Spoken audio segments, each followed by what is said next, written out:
सृजन, briefly introduce कीजिए अपने आप को। मेरा नाम सजल सक्सेना है। मैं भोपाल ज़िले से संबंध रखता हूँ।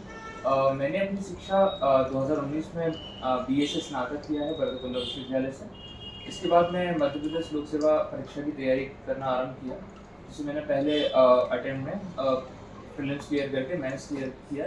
इसके बाद फिर 2020 का मैं साक्षात्कार के लिए आपके सामने उपस्थित आपका जन्म स्थान ग्वालियर है ना? हूँ। जी सर।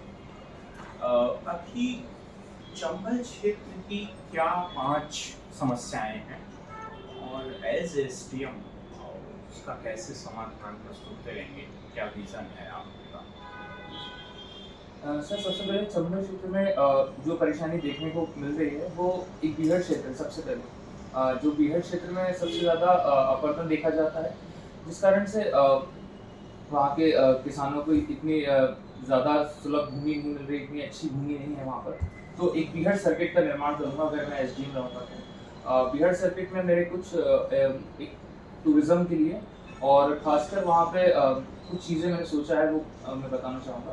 पहली बार टूरिज़्म के लिए वहाँ पे एडवेंचर कैंप लगा सकते हैं।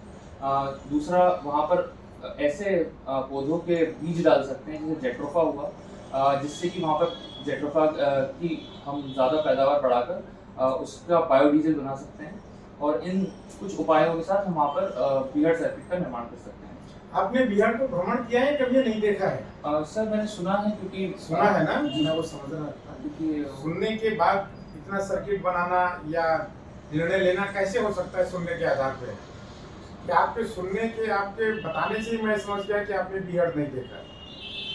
फिर सर्किट क्या ये आपका विश्वास कैसे किया जा सकता है कि आप सर, माफ़ी चाहूँगा, मैं ज़्यादा ग्वालियर में रहा नहीं, बस मेरा जन्म स्थान रहा है। बट मैंने जितना किताबों में पुस्तकों में पढ़ा है, उस हिसाब से मैंने समस्याओं का यही सोचा। और वैसे में जब अपने को जानकारी ना हो तो सॉरी बोलकर अब बिहार ग्वालियर में कहाँ है तो आपने आपने दूसरी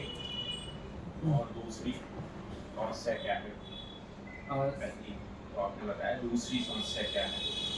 सर, दूसरी समस्या ये है कि जो वहाँ पर इंफ्रास्ट्रक्चर डेवलपमेंट ज़्यादा अधिक हो सकता है। जैसे ग्वालियर जो सिटी है, भोपाल इंदौर की तुलना में वहाँ पर भी उस तरह से इंफ्रास्ट्रक्चर कार्य हो सकता है।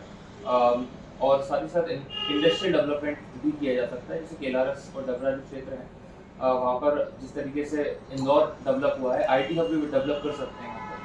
ये तीसरी सर, तीसरा सर मुझे लगता है कि वहाँ पे शिक्षा का अच्छा स्तर है, तो स्किल डेवलपमेंट पे ज़्यादा बेहतर कार्य किया है। समस्या कैसे है जब छात्र है?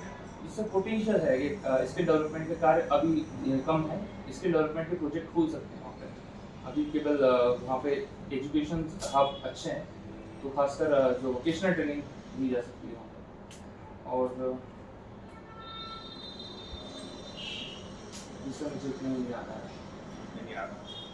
भोपाल जिले में अभी आप क्या पूरा एजुकेशन भोपाल में ही हुआ है और आपने भोपाल से क्या किया है? हिंदी साहित्य, इतिहास और अंग्रेजी साहित्य में आपने ग्रेजुएशन किया है, ठीक है? आप ये बताइए कि आपसे सवाल कहाँ से करूँ? इतिहास से करूँ, हिंदी से करूँ या अंग्रेजी साहित्य से? कौन सा फील्ड आपको अच्छा लगता है? सर, ज़्यादातर सभी में मुझे हिंदी में ज्ञान है, बट आप पूछ सकते हैं, मैं सहज उत्तर देने का प्रयास कर रहा हूँ। किससे पूछूं? सर, अंग्रेजी साहित्य से पूछ सकते हैं। अंग्रेजी? जी। अंग्रेजी साहित्य में कालिदास को भारत का शेक्सपियर कहा जाता है, तो एज शेक्सपियर और कालिदास में क्या क्या समानता है? सर, कालिदास और विलियम शेक्सपियर दोनों ने ही अपने एरा में एक गोल्डन टाइम रहा है दोनों का, और दोनों ने प्लेस लिखे हैं जिनको हम नाटक कहते हैं। जैसे कालिदास जी का अभिज्ञान शाकुंतलम है, और विलियम शेक्सपियर के प्लेस थे जैसे हैमलेट थे।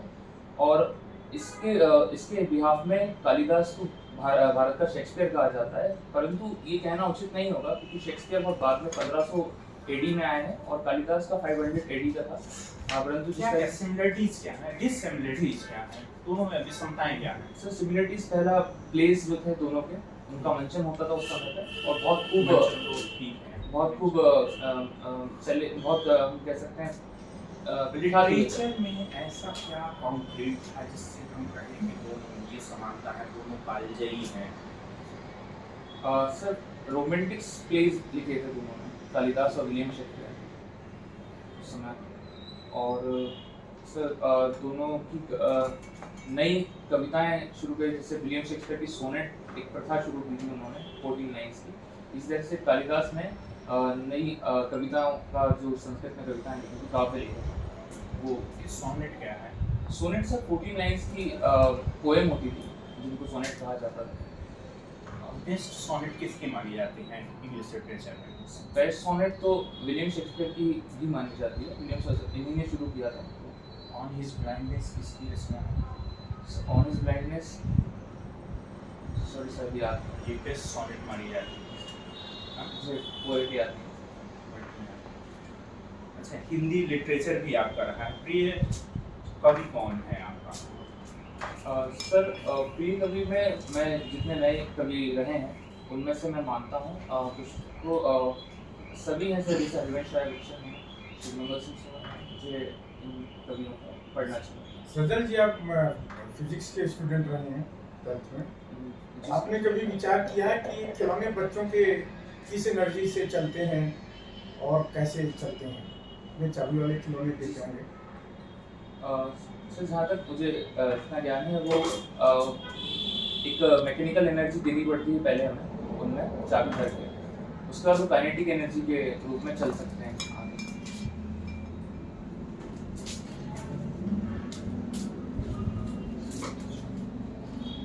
और आपका सिंगिंग शौक है, तो आप सिर्फ म्यूजिक सुनते हैं या कुछ गाने का भी प्रयास करते हैं, किसी वाद्य यंत्र से वो करते हैं?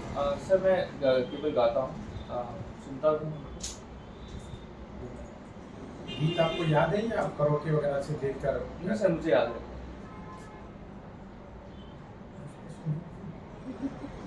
आप इंडियन इकोनॉमी थोड़ी बहुत पढ़ी है आपने? जी सर। ट्रेड इम्बैलेंस मालूम है? इंडिया के जो ट्रेड इम्बैलेंस हैं वो कौन कौन से 5 महत्वपूर्ण फैक्टर हैं, important factor for the trade balance of Indian economy? Sir जहाँ तक मैं समझ पा रहा हूँ, बैलेंस ऑफ ट्रेड जिसमें हम इंपोर्ट और एक्सपोर्ट करते हैं, सर उनमें से इंडिया की तरफ से जो मैक्सिमम एक्सपोर्ट किया जाने वाली मैक्सिमम एक्सपोर्ट करने वाली चीज़ है वो इंडियन ज्वेल्स है। ट्रेड इम्बैलेंस पूछा है मैंने आपसे, इम्बैलेंस यानी भारत के तरफ किस क्षेत्र में दबाव है, यानी इंपोर्ट को लेकर? जी सर, सबसे ज़्यादा sir crude oil, crude oil है, गोल्ड है। गोल्ड है? जी सर, गोल्ड में ज़्यादा से ज़्यादा हम इंपोर्ट करते हैं, इस कारण से उसमें इम्बैलेंस ऑफ पेमेंट होता है। क्रूड ऑयल जो फर्स्ट पे है, और इसके अलावा सर सेकंड पे क्या है? सर सेकंड पे सर मुझे सर वो नहीं मालूम है मुझे प्रॉपर, बट ये गोल्ड भी है। आपने आईसी नाम सुना है, इंटीग्रेटेड? अभी अभी प्राइम मिनिस्टर ने गुजरात इलेक्शन के पहले एक डिक्लेरेशन किया था, कुछ एक कंट्रोवर्सी हो गई थी कि महाराष्ट्र वाले बोल रहे थे कि आप हमारे यहाँ पे सेटअप करिए प्लांट। जो अनिल अग्रवाल है वेदांता के, तो वो किस कंपनी के साथ में मिलकर और वो प्लांट लगा रहे थे आईसी फैब्रिकेशन का? सर मैंने सुना था, बट इसके बारे में जानकारी का ये तो लेटेस्ट है। जी सर, शायद जानकारी। फॉक्सकॉन सुना? वर्ल्ड में सबसे ज़्यादा आईसी मैन्युफैक्चरिंग कंपनी कौन सी है? अच्छा, थोड़े बहुत आपने हिंदी में तो काफ़ी कुछ पढ़ा होगा, गीता वगैरह, भागवतम वगैरह कुछ है क्या? इसी से थोड़ा बहुत प्रस्थान त्रयी सुना? त्रयी नाम नहीं सुना? त्रयी सर सुना है, 3 चीज़ें इसके लिए। हाँ, कौन कौन सी?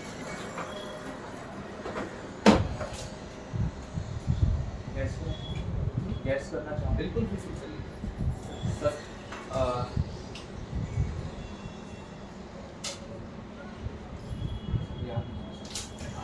अभी आपने बताया आप ग्वालियर से हैं, तो ग्वालियर से अभी इन्फोसिस एडेड एक जो आर्कियोलॉजी आर्कियोलॉजिकल सर्वे कुछ करा जाता है और कुछ हेरिटेज साइट्स वगैरह खोजी गई हैं, तो उसके विषय में आपको कोई ज्ञान है? सर अभी हालिया में ओरछा का मैंने सुना था, जस्ट अभी ओरछा के अलावा ओडिशा इन्फोसिस एडेड अभी वो वहाँ पे इन्फोसिस की जो इन्फोसिस के फाउंडर कौन रहे हैं? इन्फोसिस से ये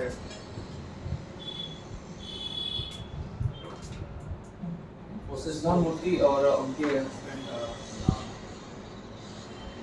नारायण मूर्ति। नारायण मूर्ति उनकी वाइफ जो है वो सुधा मूर्ति है, और सुधा मूर्ति ने अभी विजिट किया था ग्वालियर कुछ दिन का, थोड़े दिन पहले। के मोहम्मद का नाम सुना? अच्छा, अयोध्या जो वर्डिक्ट आया था, तो अयोध्या वर्डिक्ट में कौन कौन से साक्ष्य थे जिन साक्ष्य को कोर्ट ने मानकर और उसके बेसिस पे अपना निर्णय किया? पहला पिलर संरचना था उनका। पिलर संरचना मंदिर की तरीके से बनाई गई थी, उसको पहला माना था वो उन्होंने। आर्कियोलॉजिस्ट के नाम मालूम है आपको जिन्होंने ये सब खोजा? जी सर, अभी जो के मोहम्मद बताएं वो भी एक आर्कियोलॉजिस्ट है और आर्कियोलॉजिस्ट भी हैं सर, बट अयोध्या वाले नहीं हैं, दूसरे हैं, मैं बता सकता हूँ। अयोध्या वाला अयोध्या वाले सर आर्कियोलॉजी के नाम नाम के इरफान हबीब और उर्मिला थापर का ये कहना है कि वो तो एक प्लान सरफेस पर बनाया था। ऐसा कुछ कंट्रोवर्सी पड़ी थी आप जी दोनों सर। के बीच में काफ़ी, उर्मिला थापर और के मोहम्मद और इरफान हबीब? से उस टाइम पढ़ा था मैंने। इरफान हबीब का नाम सुना? जी सुना है मैंने, किस बट विषय में लिखा है? सर ये याद नहीं, बट मैंने नाम नहीं सुना इतिहास का। रोमिला थापर? रोमिला थापर सर एनसीईआरटी में पढ़ा है। पढ़ा है? जी सर। रोमिला थापर कहाँ लिखती हैं? एंशिएंट इंडिया में लिखती हैं, मेडिवल में लिखती हैं, मॉडर्न में लिखती हैं, किस तरीके? सर रोमिला थापर जी का मैंने मेडिवल और मॉडर्न में अभी रिसेंटली रोमिला थापर की एक बुक आई है सोमनाथ मंदिर, सर नाम वाले नाम सर बुक का नाम नहीं पता। सर अभी कंट्रोवर्सी का ही बस पता था जब अभी सिलेबस चेंज हुआ था तब उनकी एक पार्टी का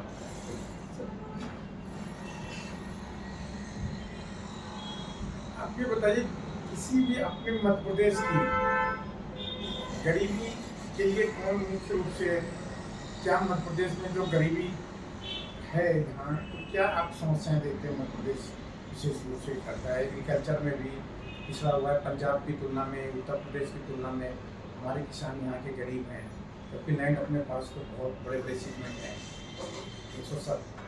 100 एकड़ 150 एकड़ तो यहाँ होना मामूली बात है, कहीं भी किसी के पास भी हो जाता है।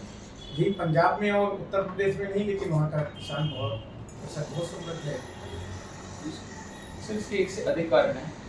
मध्य प्रदेश में सर जहाँ तक सबसे ज़्यादा देखा जाता है क्षेत्रीय संतुलन देखने को मिलता है। मैं पश्चिमी तरफ इंदौर और जो क्षेत्र है वहाँ पर हमें ज़्यादा डेवलपमेंट देखने मिलता है कंपेयर करें अगर पूर्व की तुलना में। इसका सर कारण एक से अधिक है, जिसमें पहला ऐतिहासिक कारण ये है कि हम किसानों के लिए जब ग्रीन रेवोल्यूशन चलाया गया था तो पंजाब और हरियाणा के क्षेत्रों को अधिक ध्यान दिया था और मध्य प्रदेश वाले क्षेत्र पर उतना ध्यान नहीं दिया था जितना पंजाब और हरियाणा के क्षेत्र को दिया गया।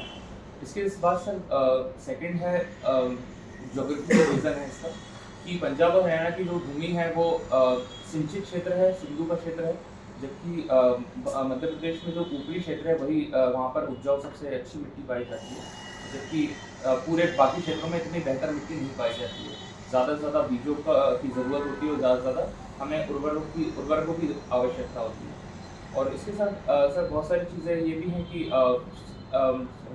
जो इम्प्लीमेंटेशन ऑफ स्कीम्स पूरी तरीके से ना हो पाना, ये भी एक कारण देखा जाता है, जिस कारण से आप चंबल क्षेत्र से हैं, चंबल में तो चंबल नहर आ रही है, तो मुरैना भिंड के किसानों की आर्थिक स्थिति की तुलना आप क्या आज से 1970 से पहले से अगर करें तो आप क्या पाएंगे? जो 70 से पहले जो आपने बताया बीहड़ थे, तो बीहड़ बची कोई 10वीं बचाई नहीं है, तो उसके लिए क्या किसको जिम्मेदार पाते हैं कि बीहड़ आपने यहाँ था या बीहड़ में 10वीं रहते थे भिंड और मुरैना में, तो एग्रीकल्चर था उसके लिए या शिक्षा थी, क्या मुख्य रूप से था, क्यों लोग इस तरह से बाकी हो जाते थे? सर इसका ये कारण मुझे समझ में आता है कि ग्वालियर और जो बीहड़ क्षेत्र था वहाँ पर एक तो भौगोलिक क्षेत्र ही इस तरीके से था जहाँ पर लोगों को एक कृषि की पूरी तरीके से भूमि अच्छे से नहीं मिली, और इसके साथ साथ जो प्रशासन का एक तरह से हम कह सकते हैं सही तरीके से स्कीम्स का इम्प्लीमेंटेशन ना हो पाना भी हो सकता है एक कारण, जिस कारण से लोग बागी बन गए। और सर यही मुझे कारण दिखते हैं मैं चलिए अब आपसे लिटरेचर पे कुछ पूछते हैं। Simple question. हिंदी साहित्य का सर्वोच्च सम्मान आप जानते हैं कौन सा है? हिंदी साहित्य का हम सर्वोच्च सम्मान हिंदी साहित्य हिंदी साहित्य मैम साहित्य अकेडमी की है। करेक्ट। इंग्लिश में इंग्लिश में मैम एक साहित्य अकेडमी भी है, क्योंकि वो भी इसी साहित्य अकेडमी में ही मिलता है। बाकी इंग्लिश इंग्लिश में मैम एक पुलित्जर अवार्ड है और एक बुकर्स प्राइज है। ज़्यादा हाई किसको मानते हैं? मैम बुकर्स प्राइज को मानते हैं, पुलित्जर पब्लिशर्स को भी मिलता है। अच्छा। आप कह रहे थे आप मॉडर्न पोएट्स में आपकी दिलचस्पी है ज़्यादा, हिंदी के। हरिवंश राय बच्चन की आत्मकथा बताइए ना, आपका प्रिय कवि है वो। जी मैम उनकी कविता आत्मकथा जी मुझे नाम अभी याद नहीं आ रहा, रिकॉल नहीं हो रहा, बट मुझे याद है। वो उनके बारे में कुछ जानते हैं? हरिवंश राय बच्चन के बारे में उनकी क्या खासियत थी? मैम व्यक्तिवादी कवि थे। ज़्यादातर जो उन्होंने हालाबाद लिखा है, मधुशाला लिखा है, उन्होंने खासकर एक व्यक्तिगत कवि लिखे हैं, व्यक्तिगत वादी विचारधारा लिखी थी जब समाजवादी विचारधारा के कवि चरम पे थे उस समय। एकेडमिक्स में मैं पूछना चाह रही थी, एकेडमिक्स में उनकी एक खासियत क्या थी? ये याद है। वो इंग्लिश के प्रोफेसर होकर के और हिंदी में पोइट्री लिखते थे, एक ये खासियत थी उनकी। पहले ऐसे पोएट थे। उनके समकालीन किसी और पोएट जो बहुत फेमस रहे हो उनका नाम बता सकते हैं? शिवमंगल सिंह सुमन, इसके अलावा माखनलाल चतुर्वेदी जी थे। एक और बहुत बड़े साहित्यकार थे फिराक गोरखपुरी, वो भी वहीं पढ़ाते थे इलाहाबाद यूनिवर्सिटी में।